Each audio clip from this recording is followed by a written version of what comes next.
Chapter 2. Desire, the starting point of all achievement. The first step toward riches. When Edwin C. Barnes climbed down from the freight train in Orange, N.J., more than 30 years ago, he may have resembled a tramp, but his thoughts were those of a king. As he made his way from the railroad tracks to Thomas A. Edison's office, his mind was at work. He saw himself standing in Edison's presence. He heard himself asking Mr. Edison for an opportunity to carry out the one consuming obsession of his life, a burning desire to become the business associate of the great inventor. Barnes' desire was not a hope. It was not a wish. It was a keen, pulsating desire, which transcended everything else. It was definite. The desire was not new when he approached Edison. It had been Barnes' dominating desire for a long time. In the beginning, when the desire first appeared in his mind, it may have been, probably was, only a wish, but it was no mere wish when he appeared before Edison with it. A few years later, Edwin C. Barnes again stood before Edison, in the same office where he first met the inventor. This time his desire had been translated into reality. He was in business with Edison. The dominating dream of his life had become a reality. Today, people who know Barnes envy him because of the break life yielded him. They see him in the days of his triumph, without taking the trouble to investigate the cause of his success. Barnes succeeded because he chose a definite goal, placed all his energy, all his willpower, all his effort, everything back of that goal. He did not become the part, no, of Edison the day he arrived. He was content to start in the most menial work, as long as it provided an opportunity to take even one step toward his cherished goal. 5 years passed before the chance he had been seeking made its appearance. During all those years, not one ray of hope, not one promise of attainment of his desire had been held out to him. To everyone, except himself, he appeared only another cog in the Edison business wheel, but in his own mind, he was the partner of Edison every minute of the time, from the very day that he first went to work there. It is a remarkable illustration of the power of a definite desire. Barnes won his goal because he wanted to be a business associate of Mr. Edison more than he wanted anything else. He created a plan by which to attain that purpose, but he burned all bridges behind him. He stood by his desire until it became the dominating obsession of his life and finally, a fact. When he went to Orange, he did not say to himself, "I will try to induce Edison to give me a job of some soft." He said, "I will see Edison and put him on notice that I have come to go into business with him." He did not say, "I will work there for a few months, and if I get no encouragement, I will quit and get a job somewhere else." He did say, "I will start anywhere. I will do anything Edison tells me to do, but before I am through, I will be his associate." He did not say, "I will keep my eyes open for another opportunity in case I fail to get what I want in the Edison organization." He said, "There is but one thing in this world that I am determined to have, and that is a business association with Thomas A. Edison. I will burn all bridges behind me and stake my entire future on my ability to get what I want." He left himself no possible way of retreat. He had to win or perish. That is all there is to the Barnes story of success. A long while ago, a great warrior faced a situation which made it necessary for him to make a decision which ensured his success on the battlefield. He was about to send his armies against a powerful foe, whose men outnumbered his own. He loaded his soldiers into boats, sailed to the enemy's country, unloaded soldiers and equipment, then gave the order to burn the ships that had carried them. Addressing his men before the first battle, he said, "You see the boats going up in smoke. That means that we cannot leave these shores alive unless we win. We now have no choice. We win or we perish." They won. Every person who wins in any undertaking must be willing to burn his ships and cut all sources of retreat. Only by so doing can one be sure of maintaining that state of mind known as a burning desire to win, essential to success. The morning after the Great Chicago Fire, a group of merchants stood on State Street, looking at the smoking remains of what had been their stores. They went into a conference to decide if they would try to rebuild or leave Chicago and start over in a more promising section of the country. They reached a decision, all except one, to leave Chicago. The merchant who decided to stay and rebuild pointed a finger at the remains of his store and said, "Gentlemen, on that very spot I will build the world's greatest store, no matter how many times it may burn down." That was more than 50 years ago. The store was built. It stands there today, a towering monument to the power of that state of mind known as a burning desire. The easy thing for Marshall Field to have done would have been exactly what his fellow merchants did. When the going was hard and the future looked dismal, they pulled up and went where the going seemed easier. Mark well this difference between Marshall Field and the other merchants, because it is the same difference which distinguishes Edwin C. Barnes from thousands of other young men who have worked in the Edison organization. It is the same difference which distinguishes practically all who succeed from those who fail. Every human being who reaches the age of understanding of the purpose of money wishes for it. Wishing will not bring riches. But desiring riches with a state of mind that becomes an obsession, then planning definite ways and means to acquire riches, and backing those plans with persistence which does not recognize failure, will bring riches. The method by which desire for riches can be transmuted into its financial equivalent consists of 6 definite, practical steps. First, fix in your mind the exact amount of money you desire. It is not sufficient merely to say, "I want plenty of money." First, be definite as to the amount. There is a psychological reason for definiteness which will be described in a subsequent chapter. Second, determine exactly what you intend to give in return for the money you desire. There is no such reality as something for nothing. Third, establish a definite date when you intend to possess the money you desire. Fourth, create a definite plan for carrying out your desire and begin at once, whether you are ready or not, to put this plan into action. Fifth, write out a clear, concise statement of the amount of money you intend to acquire, name the time limit for its acquisition, state what you intend to give in return for the money, and describe clearly the plan through which you intend to accumulate it. Sixth, read your written statement aloud, twice daily, once just before retiring at night, and once after arising in the morning. As you read, see and feel and believe yourself already in possession of the money. It is important that you follow the instructions described in these 6 steps. It is especially important that you observe and follow the instructions in the 6th paragraph. You may complain that it is impossible for you to see yourself in possession of money before you actually have it. Here's where a burning desire will come to your aid. If you truly desire money so keenly that your desire is an obsession, you will have no difficulty in convincing yourself that you will acquire it. The object is to want money and to become so determined to have it that you convince yourself you will have it. Only those who become money conscious ever accumulate great riches. Money consciousness means that the mind has become so thoroughly saturated with the desire for money that one can see oneself already in possession of it. To the uninitiated, who has not been schooled in the working principles of the human mind, these instructions may appear impractical. It may be helpful to all who fail to recognize the soundness of the 6 steps to know that the information they convey was received from Andrew Carnegie, who began as an ordinary laborer in the steel mills, but managed, despite his humble beginning, to make these principles yield him a fortune of considerably more than $100 million.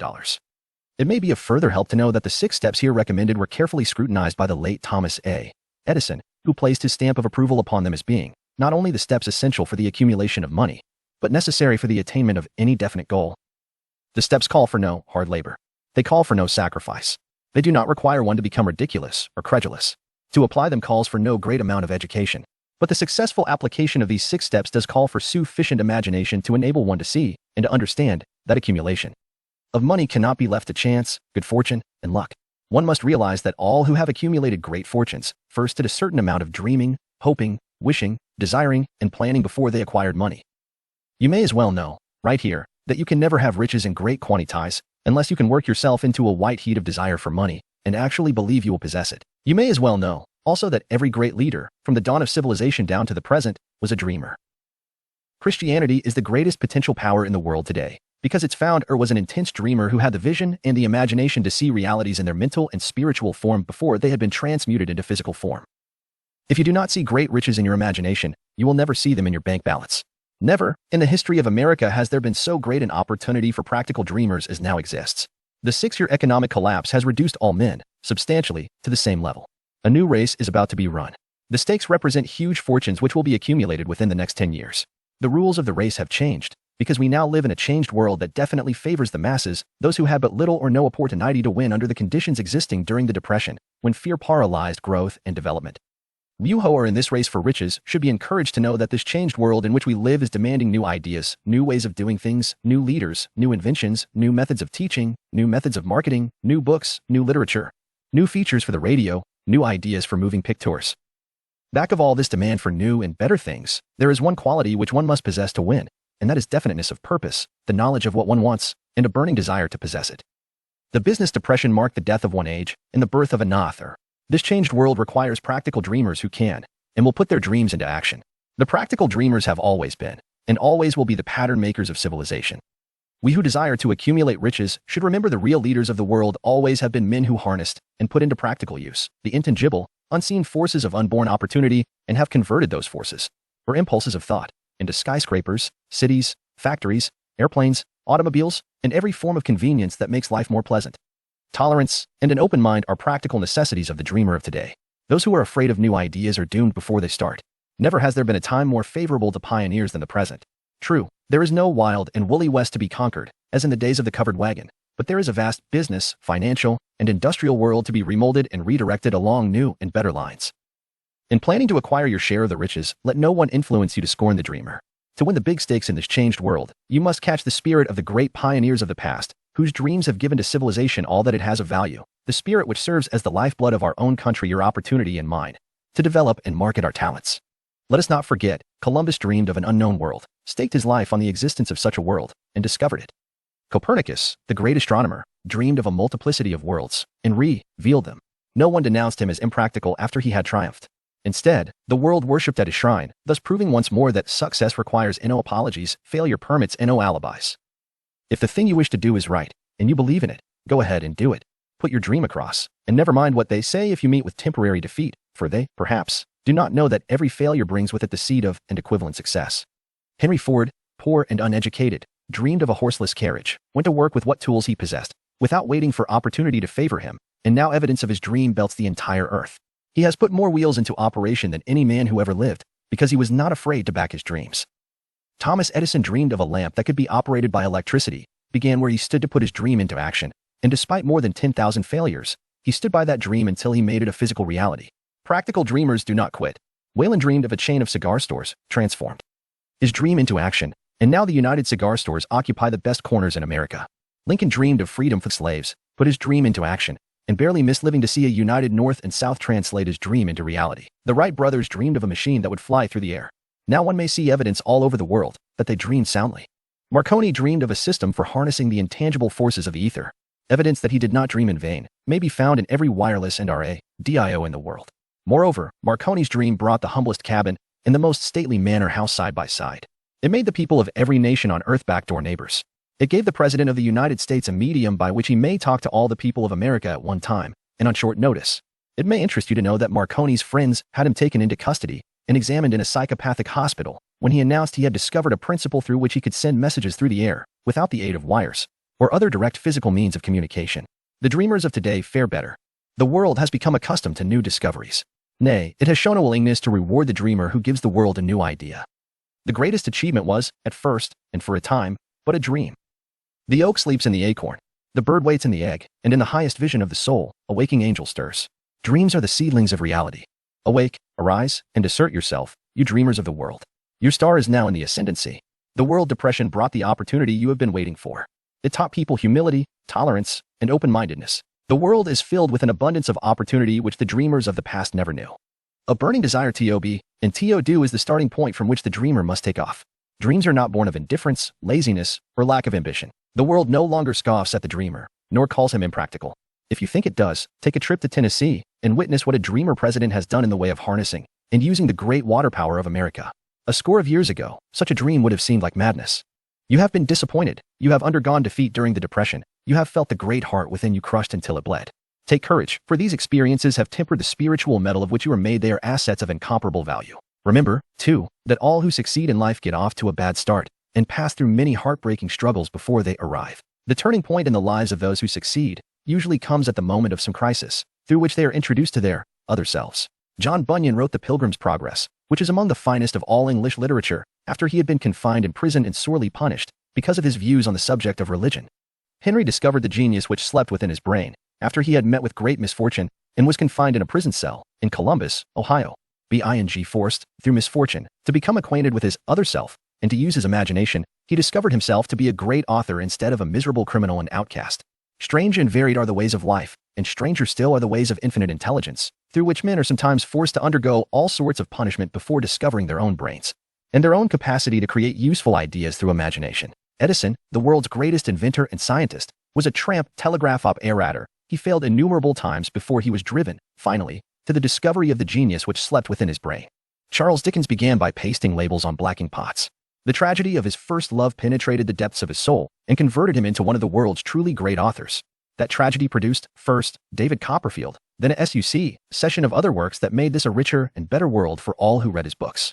Disappointment over love affairs generally has the effect of driving men to drink and women to ruin, and this, because most people never learn the art of transmuting their strongest emotions into dreams of a constructive nature.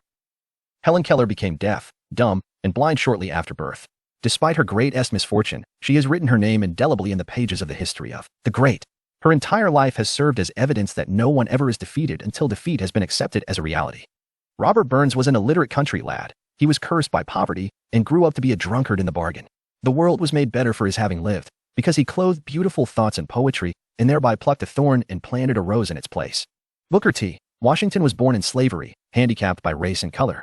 Because he was tolerant, had an open mind at all times, on all subjects, and was a dreamer, he left his impress for good on an entire race. Beethoven was deaf, Milton was blind, but their names will last as long as time endures, because they dreamed and translated their dreams into organized thought. Before passing to the next chapter, kindle anew in your mind the fire of hope, faith, courage, and tolerance. If you have these states of mind, and a working knowledge of the principles described, all else that you need will come to you, when you are ready for it. Let Emerson state the thought in these words: every proverb, every book, Every byword that belongs to thee for aid and comfort shall surely come home through open or winding passages. Every friend whom not thy fantastic will, but the great and tender soul in thee craveth, shall lock thee in his embrace. There is a difference between wishing for a thing and being ready to receive it. No one is ready for a thing until he believes he can acquire it. The state of mind must be belief, not mere hope or wish. Open-mindedness is essential for belief. Closed minds do not inspire faith, courage, and belief. Remember, no more effort is required to aim high in life, to demand abundance and prosperity, than is required to accept misery and poverty. A great poet has correctly stated this universal truth through these lines. I bargained with life for a penny, and life would pay no more. However, I begged at evening when I counted my scanty store. For life is a just employer, he gives you what you ask, but once you have set the wages, why, you must bear the task. I worked for a menial's hire, only to learn, dismayed, that any wage I had asked of life, life would have willingly paid.